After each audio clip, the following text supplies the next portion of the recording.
S mobile repairing YouTube channel সবাই subscribe, like, comment, share করো।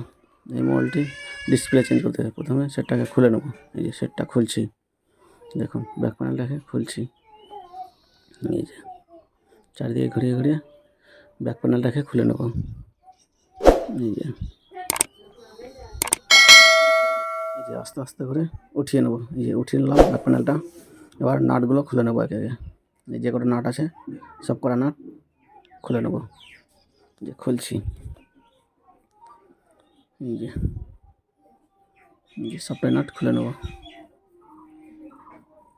যে খোলা হয়ে গেছে। এবার বডিটাকে খুলে নেবো। এই যে বডিটা খুলছি, যে খুলছে না, ওপেনার দিয়ে একটু গ্যাপ করে নেবো। এই যে ওপেনার দিয়ে একটু গ্যাপ করলাম। এবার এই যে বডিটা খোলা হয়ে গেছে। এবার ব্যাটারি কানেক্টারগুলো, এই যে ব্যাটারি কানেক্টার খুললাম। এবার ডিসপ্লে কানেক্টারও খুলে নেবো। ব্যাটারিটাকে উঠিয়ে নেবো। এই যে ফিঙ্গারের কানেক্টার আছে। এই যে এবার ব্যাটারিটাকে উঠিয়ে নেবো। এই যে ব্যাটারি ওঠানো হয়ে গেছে। এবার ডিসপ্লেটাকে খুলে নেবো। এই যে ডিসপ্লেটাকে চারিদিকে ঘুরিয়ে ঘুরিয়ে ডিসপ্লেটাকে খুলে নেবো। এই যে খুলছি, দেখুন এই যে চারিদিকে গ্যাপ করে খুলে নেবো। এই যে ডিসপ্লেটাকে বের করে নেবো। এই যে এটা খারাপ ডিসপ্লে। এই যে বের করা হয়ে গেছে। এবার নতুন ডিসপ্লে লাগিয়ে নেবো। প্রথমে আঠা লাগিয়ে নেবো। এই আঠা লাগাচ্ছি, চারিদিকে ঘুরিয়ে ঘুরিয়ে আঠা লাগিয়ে নেবো। এই যে দেখুন, যে চারিদিকে আঠা লাগিয়ে নেবো। যে আঠা লাগাচ্ছি, যে দেখুন যে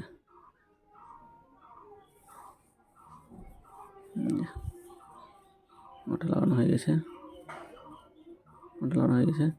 এবার নতুন ডিসপ্লেটাকে বের করে নেবো। এই যে এটা নতুন ডিসপ্লে। যে দেখুন, এবার নতুন ডিসপ্লেটা লাগিয়ে নেবো। এই যে লাগাচ্ছি, দেখুন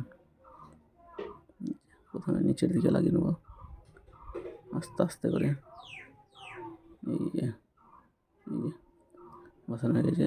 এবার নিচের দিকে একটা রাবার লাগিয়ে নেবো। এই যে রাবার লাগাচ্ছি। এই যে রাবার লাগানো হয়ে গেছে। ডিসপ্লে কানেক্টারটাকে লাগিয়ে নেবো, লাগানো হয়ে গেছে। এবার ব্যাটারিটাকে বসিয়ে নেবো। এই যে ব্যাটারিটাকে বসাচ্ছি। এই যে ব্যাটারি বসানো হয়ে গেছে। এবার কানেক্টারগুলো ভালো করে লাগিয়ে নেবো। এই যে ব্যাটারি কানেক্টার লাগিয়ে নিলাম। এবার মেন বোর্ডটাকে কভার দিয়ে টাইট করে নেবো। এই যে নাট লাগাচ্ছি। এই যে কটা নাট খুলেছিলাম সব কটা নাট লাগিয়ে নেবো একে একে। এই যে লাগাচ্ছি, যে নাটগুলো লাগানো হয়ে গেছে। এবার নিচে যে রাবার লাগিয়েছিলাম রাবারটা খুললাম। বডিটাকে লাগিয়ে নেবো। এই যে বডিটা লাগাচ্ছি, দেখুন যে বডিটা চেপে চেপে চারিদিকে চেপে চেপে লাগিয়ে নেবো। লাগাচ্ছি, দেখুন বডিটা এখানে বসিয়ে নিই। এই যে বসে গেছে। এবার ব্যাক প্যানেলটাকে বসিয়ে নেবো। প্রথমে ফিঙ্গার কানেক্টর লাগিয়ে। এবার ব্যাক প্যানেলটা লাগিয়ে রাবার দিয়ে টাইট করে নেবো। এই যে রাবারটা লাগানো হয়েছে, আর একটা লাগিয়ে নেবো। এই যে লাগানো হয়েছে। এবার পাওয়ার অন করবো। পাওয়ার অন হচ্ছে কিনা, এই যে ভিভো লেখা চলে এসছে। এই যে অন হয়ে গেছে, কাজও করছে।